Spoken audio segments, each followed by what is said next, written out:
হাওড়া জেলার কোনার কাছে রয়েছে পাকুড়িয়া, আর সেখানেই রয়েছে এক টুকরো রাজস্থান। নেই কোনো উট বা দূর দূরান্ত পর্যন্ত দেখা পাওয়া যায় না কোনো বালিরাশি। তাহলে ভাবছেন কেন বলছি?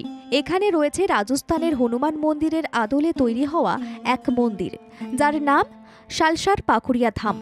এই ধাম চাক্ষুষ করলে মনে হবে হয়তো রাজস্থানেই চলে এসেছেন আপনি। যারা বজরংবলীর পুজো করেন তাদের কাছে এই মন্দির স্বর্গলোকের সমান। পুজোর দিন ভক্তদের ভিড় থাকে দেখার মতো। এই মন্দির স্থাপিত হয় বছর 5 আগে। ভক্তরা এই মন্দিরে আসলে ভগবান খালি হাতে কাউকে যেতে দেয় না, এমনই কথা প্রচলিত আছে।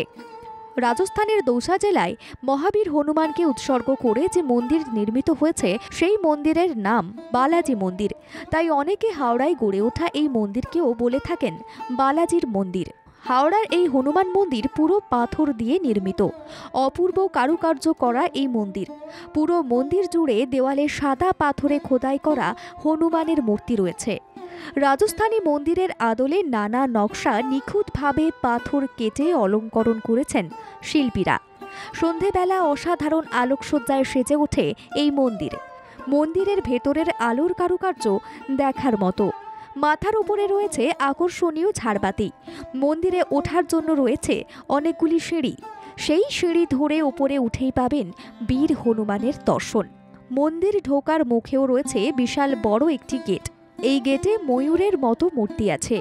এই মন্দির সকাল 5:30 থেকে রাত্রি 8টা পর্যন্ত খোলা থাকে। এখানে যেতে গেলে হাওড়া থেকে অনেক বাস পেয়ে যাবেন। আর যদি যেতে চান ট্রেনে, তাহলে হাওড়া থেকে ট্রেনে করে পৌঁছে যেতে হবে কোনা স্টেশনে। এরপর স্টেশন থেকে টোটো ধরে পৌঁছে যেতে পারবেন এই মন্দিরে। ব্যুরো রিপোর্ট, বাংলা জাগো।